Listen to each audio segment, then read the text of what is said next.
observed that whenever you have a great vision about your future and try to do something about it, you are often met by great oppositions that wanted to paralyze your vision? You are not alone in this. This is because to every intention there is a disruption. Myron Golden puts it this way: disruption follows intention. DBA puts it this way: there is a disruption before your eruption. Imagine when God made heaven and earth, the earth was without form and void, and darkness was in the face of the deep. And God says, "Let there be light," and there was light. How does this relate to intention, eruption, and disruption? I say the greater the light, the greater the darkness that surrounds it.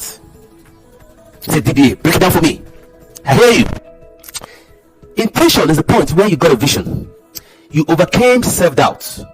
You made your vision plain, made plans and strategies, and you are about to take massive action on your vision. Then disruption follows.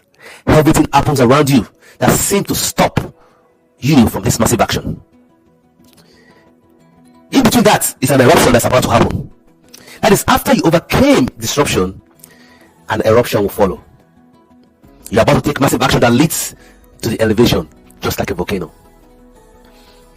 At the beginning of Jesus' ministry, whose intent was to get back the kingdom of the world back to God, the devil showed him the kingdom and asked him to worship him in order to get it back. God's primary intention was to expand the kingdom of heaven on earth. That has always been God's intention right from the beginning.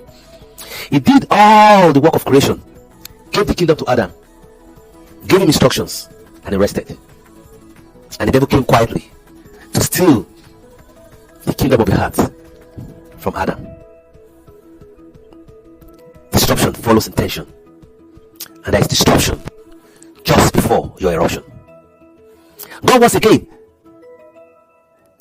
got back to his intention, and then the second Adam came, and the devil was trying to disrupt that intention again. Therefore, you should not be ignorant that every time you rise to do something good about your life, something bad will happen.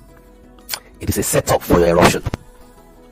Meanwhile, you are devastated about this disruption that you forgot that there's an eruption inside, in within the disruption. If you look at the process of volcanic eruption, there is a magma formation in the mantle due to melting of rocks. Similarly, there is a formation in you, a vision God has given you about something to happen. Then there is magma accumulation in the chamber, forming crust. This is likened to several inspirations you got aligned to that vision.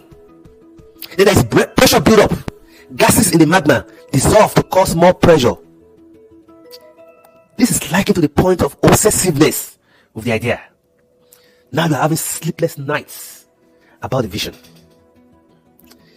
Then there is fracturing and cross movement. The cross above the magma fractured due to pressure to allow the magma to move to the surface. That's the point you've gotten, where you are now planning and strategizing to implement the idea. And then there is the earthquake. The earth started moving to prepare for the eruption. This is what we call the earthquake. This is the point of eruption of the volcano to the earth's surface. And this is what, when we look at a volcanic eruption that's about to happen, and we saw an earthquake, we say there's a disruption in the heart. And this is what a lot of us call disruption. Whereas the purpose is to prepare for the volcanic eruption. The reality is that many earthquakes happen without the eruption. Is that not what happens to a lot of us?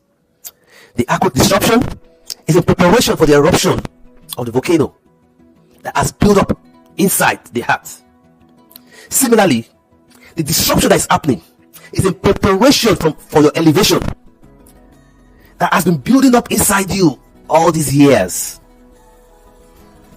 You need to continue to accumulate more magma, build more pressure, cause more fracturing and cross movements, so that when the earthquake happens, your eruption will follow. So what do I do to ensure eruption after the disruption? DBA recommendation: be super duper conscious that disruption will follow your intention, and that within the disruption there is your eruption. Fortify yourself for the disruption. Never let go of your intention. Model someone that has done it. Continue to build up your intention until you erupt. When God showed me this vision many years ago, many things happened to discourage me from pursuing the vision. Then I noticed a pattern. Every time I was fired up to pursue the intention, great opposition will arise to discourage me. I gave up many times until I became conscious of this pattern. The first thing I became super intentional about was my intention. Then, being conscious of the pattern that the opposition will rise again, I fortified myself to rise above the opposition that may arise. I made up my mind that I will not let go of my intention no matter what. Opposition rose through even people that were close to me. Then I realized I needed help. I had no one to share my ideas with as a mentor, so I shared with God. I called upon God for help. I know now that I will continue to build upon my intention until it is complete, until I erupt. There was a story of a man who intended to build the walls of Jerusalem. Disruption immediately followed to stop the work. However, he fortified himself. He asked his builders to be armed, knowing that the opposition will come physically to stop him. So when the opposition came against the builders were ready. They were ready to fight against the opposition. Opposition could not stop him from building the walls. He was super conscious that what the oppositions could do. He did not undermine the power of the opposition like most people do. Therefore, he fortified himself. He did not only fortify himself, he also prayed and called for help. The enemy even hired prophets to discourage him. They told him they wanted to protect him from being killed by confining him inside the temple. However, he had a better discerning. He perceived that it was a plan of the enemy. He replied, "Should someone in my position run from danger? Should someone with great vision like me get locked up in the temple to save his life?" He said, "I wouldn't do that." Then he committed the opposition to God. So commit your opposition, especially those that are close to you, to God. They claim they wanted to help you. Yes, in their mind, they wanted to help you. But their help will limit you from pursuing your intention. The people fought against the opposition with one arm, and they continued building with the other arm. When the opposition saw that they could not stop him, they let him go. You must continue to fight the disruption with focus on your intention until the opposition lets you go. You must be able to see that inside the disruption is an impending eruption. The people continue building until the old walls and gates were rebuilt. My call for you today is to be super conscious that disruption will follow your intention to pursue your vision. And inside the earthquake is an eruption that's about to happen. So amidst the disruption is an elevation that's about to happen.